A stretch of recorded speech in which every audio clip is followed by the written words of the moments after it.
sunrise and sunset, promise and fulfillment, birth and death. The whole drama of life is written in the sands of time.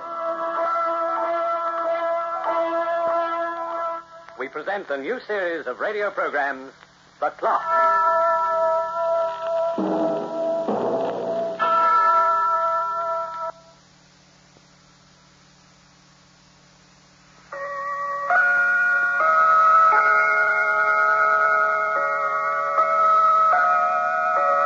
Like almost anyone else, I'm rather proud of my family tree.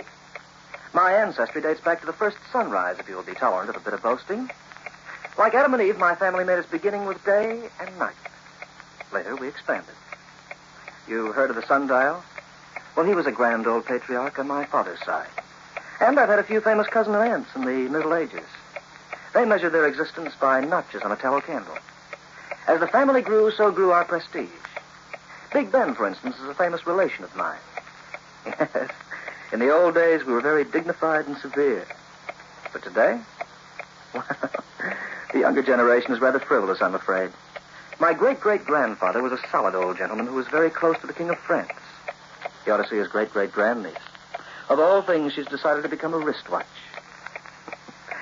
The old gentleman would burst a mainspring if he knew. Yes, we're all a bit proud of our ancestry, just as the Bradfords are. Important people, the Bradfords, born to the purple, so to speak. They have a townhouse in the city, a villa in the south of France, and a hunting lodge. But the hunting lodge is by far their favorite rendezvous. Another sherry, Ken? No, thanks, Diana. I'll have another brandy. Don't you think you've had enough? Don't be silly. You ought to give my sister a little talking to, Kent. She's getting to be a reformer. I'm no reformer, Bud. It merely bores me to see you drinking yourself to death. Not a chance. I intend to remain alive for a long, long time. I'll leave him alone, Diana. He's all right. Well, the dogs are in fine shape for the morning's hunt. We'll show you a bit of quail hunting, Kent, that you've never seen before. Sounds good, Charles. How can you be interested in quail after bagging a tiger in India and wild buffalo on the African veldt? Oh, don't let my wife discourage you, Kent. I promise you plenty of excitement in the morning. Are you coming with us, Diana? No, I'm staying here. Diana feels that a quail is no match for her shooting eye. And I'm inclined to agree. By George, that woman's the best shot in the country. And quite a hunter, too. I understand my sister can stalk and kill an animal even better than a lion can. Of course, she does have to use a gun to do it. Now, look here, Bud. Oh, leave him alone, Charles. He doesn't annoy me. Bud's just a bit squeamish about hunting. He feels it's a little like murder. Well, isn't it? You brag about bagging tigers in India, but how do you do it? From the back of an elephant or a platform on top of a tree. Your sister's gone after tigers on foot, Bud. I've done the same thing, Bud, and it is a dangerous business. Funny thing, Kent, but you're the only one I can't make out. Diana's had a nose for hunting ever since I can remember. She started as a kid with a trap for rats and ended up on rhino. Much to Bud's unhappiness. Her psychology, and Charles, I can understand. They have a yen to kill, and they've found a way to do it legally. Bud. Oh, let him talk. He's very interesting. But you, Kent, you're different. Am I? You're not a savage, a marauder. You're a civilized man. Why do you indulge in such an uncivilized practice? Well, perhaps it flatters my ego, Bud. Perhaps I'm a little more barbarous than you think I am. Bud can never understand the thrill of hunting because he's never done it. He doesn't know what it means to match your wits with a wild animal. To stalk and finally outwit something that's 1,000 times your superior in strength and cunning. I wonder how you would feel, Diana, if instead of being the hunter, you became the hunted. Yes. Yes, I've often wondered what had happened if the roles were reversed, and we were trying to avoid being killed by the animals. That happens very often in India. Among the natives, tigers have been known to carry off human beings. But those people aren't hunters, as you and I are. Well, in any case, young man, you have no right to condemn anything without having experienced it yourself. Why don't you go out with Charles and Kent in the morning, Bud? I refuse to kill for no reason at all. You needn't hunt. You can watch. It might give you an even better argument against what you insist on calling murder. All right, I will. I'll go along with you two homicidal Nimrods. I only hope I have the stomach to speak to either of you after it's over. Well, my handsome brother isn't quite as chicken-hearted as I thought he was. Where are you going, Bud? Up to bed. And I'm taking the brandy bottle with me. The young man's a little too big for his britches. The result is too much money, I'm afraid. Well, I'm turning in myself. Are you coming down? No, I'll have a cigarette first, Charles. You go ahead. We'll be ready to leave at 5 a.m., Kent. I'll be up. I'll see you in the morning, then. Good night. Good night, Charles. Has it been a pleasant weekend, Kent? Yes, very pleasant, Diana. I'm glad I was invited. There won't be many more invitations like this. Have I abused my privilege as a guest? No. We've abused ours as hosts. How do you mean? We're selling the estate. Really? Together with a house in France, in the townhouse. Why, Diana? What for? My husband is going into bankruptcy. No. But don't look so shocked. He isn't the first. But I just don't understand. I thought Charles was a very wealthy man. He was, yes. But money has a habit of disappearing when you spend it like water. And you're never around to manage your business affairs. I see. And what about your brother, Bud? Can't he help you out? He could, but he won't. He's still got every penny he inherited from Father, and he'll continue to have it, and keep it, for himself. Oh, it doesn't matter, really. We'll get along. If there were anything I could do, Well, it's sweet of you, Kent. But you're no millionaire. And the amount we need is much too large. We're used to living high, and we can't reform. My husband's a fool. And I have to pay for his unbusinesslike qualities. I suppose I'd have been better off if I'd married a man like you. Diana, please don't let's go into that again. You know how I feel about it. Yes. Yes, of course. A gentleman never makes love to his first wife. Diana, please. All right, we'll let it go at that. I'm tired. I think I'll turn in. You're sure you won't come along with us in the morning? No, thanks. But I'll see you at dinner when you return. All right. And Ken? Yes? Good hunting.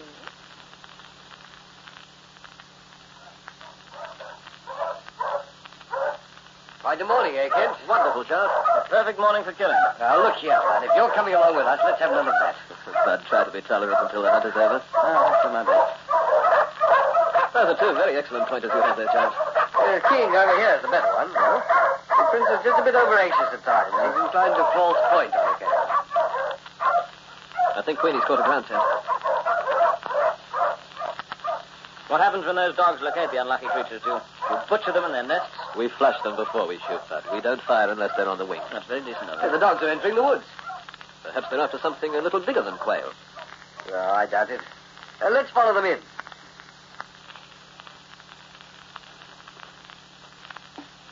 Now, really the most ridiculous... Will you be quiet, please, Charles? There's the prince. Frozen on pocket. Steady there. He's your bird, Kent. Nice shot. Wonderful. Well, go on, Prince. Retrieve him. That's on. Confounded animal standing stock still. By the way, where's the other dog? Where's King? King? King boy. Funny. Just a minute, Charles. Let's have a look behind those trees. Wait. It's King. He's been hurt. He's dead. Do you think one of our shots might No. have... Look at this wound in his throat. Oh, That's the way it appears to me. Poor animal. poor animal. What about me? This dog was expensive. Took me years to train. I feel sorry for you too, Charles. What could have killed this dog? I can't make it out. I didn't hear any sound. Did you, Bud? Only the barking. And yet, look at that throat. King was large for his breed. He could put up a fight if he wanted to. And we'd have heard it if he did. Let's get the prince over here. See if he can pick up a scent. Prince! Prince! Where in blazes is he? He was in there just a moment ago. Prince! He must be behind that clearing, Charles. Sounds like he's in trouble. Come on. Kent. It's the prince.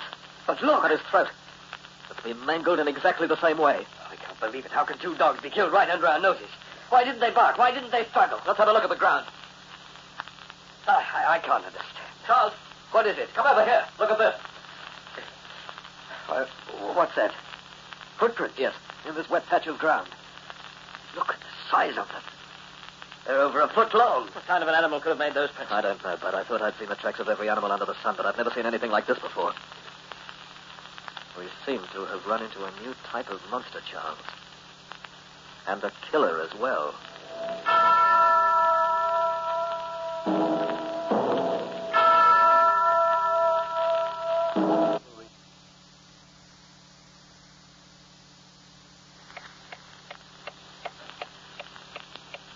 Since the beginning of time, knowledge has been man's best reassurance against fear.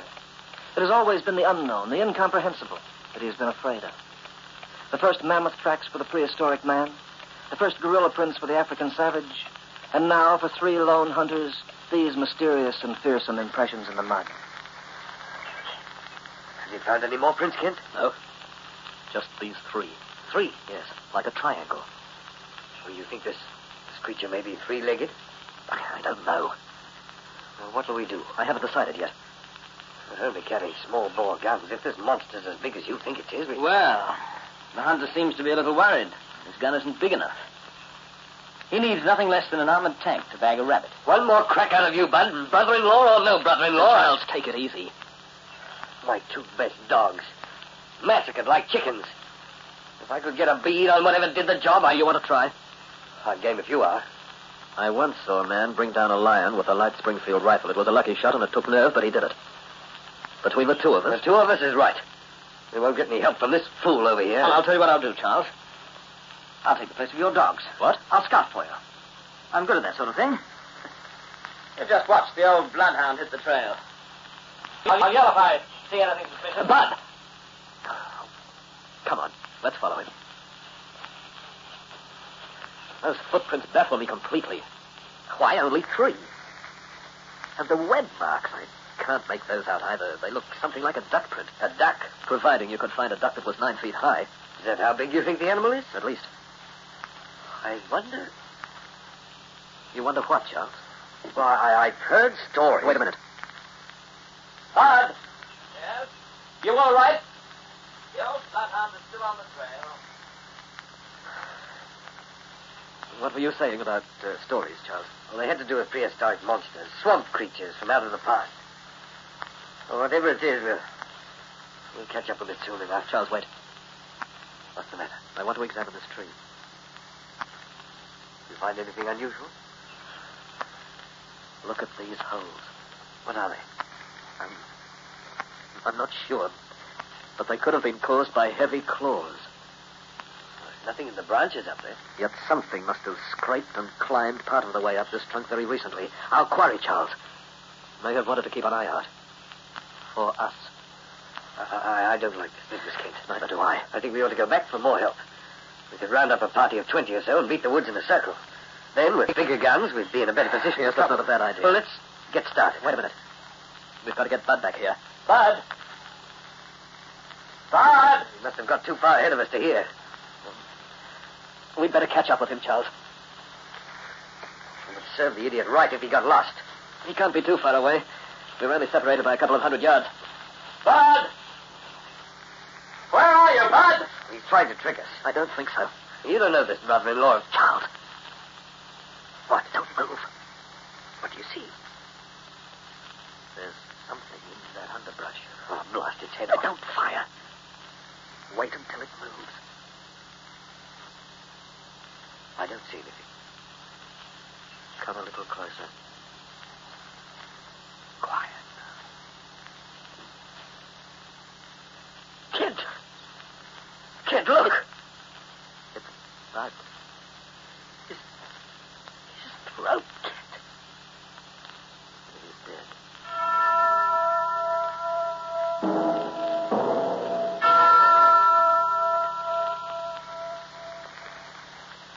We've got to get out of these woods, Kent. Not so fast. Let me take a look at the ground over here. Not a sound. He didn't make a sound before he died. He never had a chance. Charles. Well? The same print. The web feet? Yes. 3 of them. Where do they lead to? They don't. They just stop there. Well, the only thing we can do is to get back to town and inform the authorities. We can do that. What do you mean, if? How far into these woods have we gone? Oh, 3 or 4 miles, and I know every inch of the way there. Perhaps our quarry does, too. What are you getting at, kid? We may as well face it, Charles.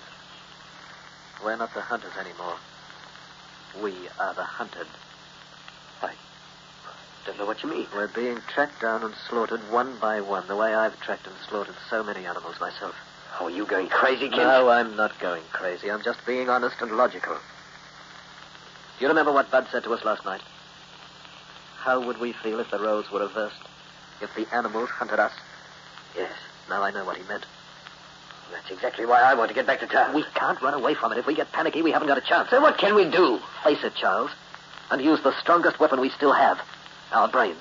You mean we've got to outwit this horror? Yes. And we can do it, too, if we keep our heads. I've hunted all over the world, and I know every trick that there is to know about tracking game. Surprise is the hunted animal's biggest asset, and we'll use it. All right.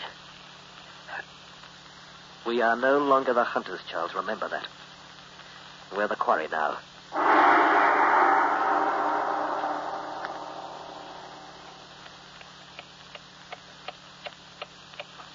Have you ever wondered how it feels to be a hunted beast? Well, Charles and Kent are finding out. Listen. We're only a couple of miles from the edge of the woods now. Don't hurry.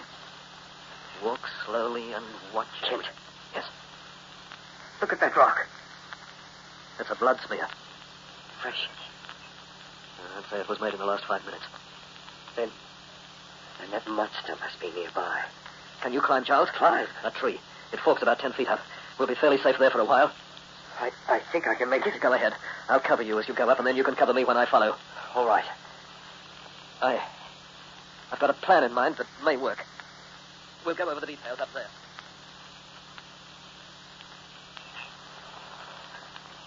Oh, how much longer must we roost up here in this tree, Kent? Be patient.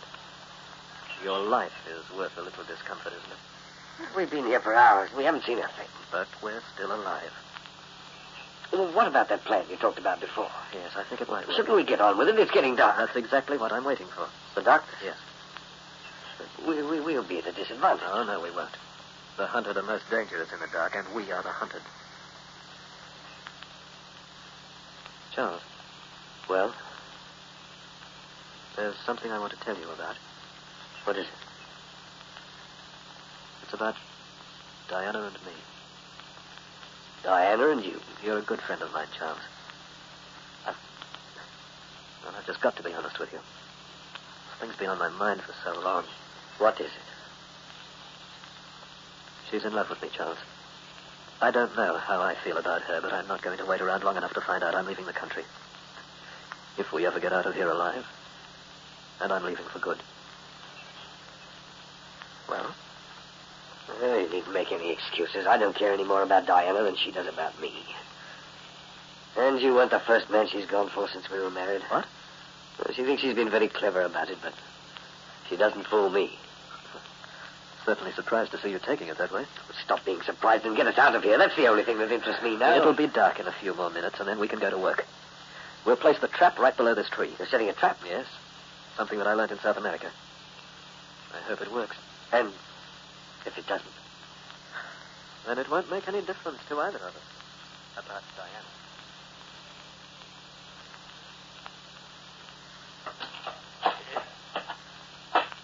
How deep do you want this ditch to be? Only about 8 inches and 20 to 25 inches wide.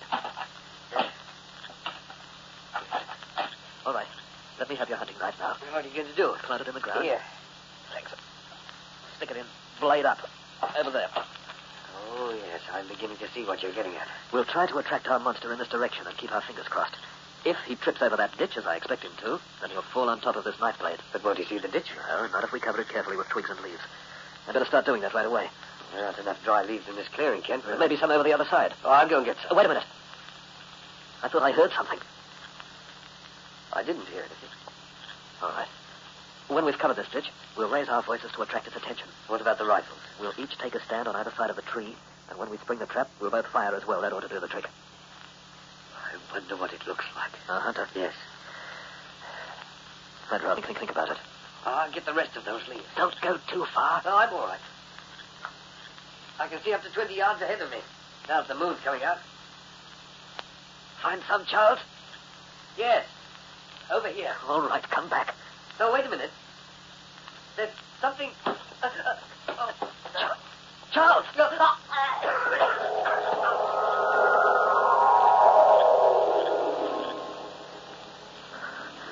Charles. All right. All right. Whoever you are, you sunk your claws into him, but you've one more to go, my invisible friend. And in order to get me, you'll have to come after me. I'm over here. This way. You can't miss me. Over this way. I've trapped you, you... Ken! Diana! Diana!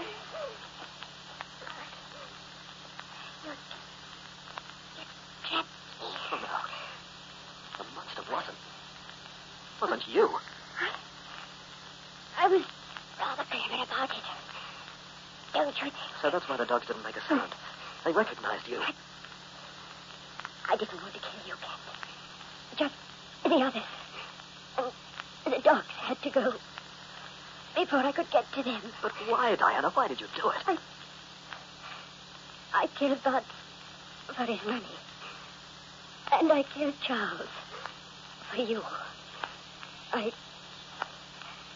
I used these hooks strapped to my fingers. You must have been insane. Insane? The footprints. They were your rubber swimming fins. Yes. But your trap was more. Diana. Don't try to move. You'll only be wasting your time. Remember, I wished you good hunting, Ken. Well, I trust you had it with me.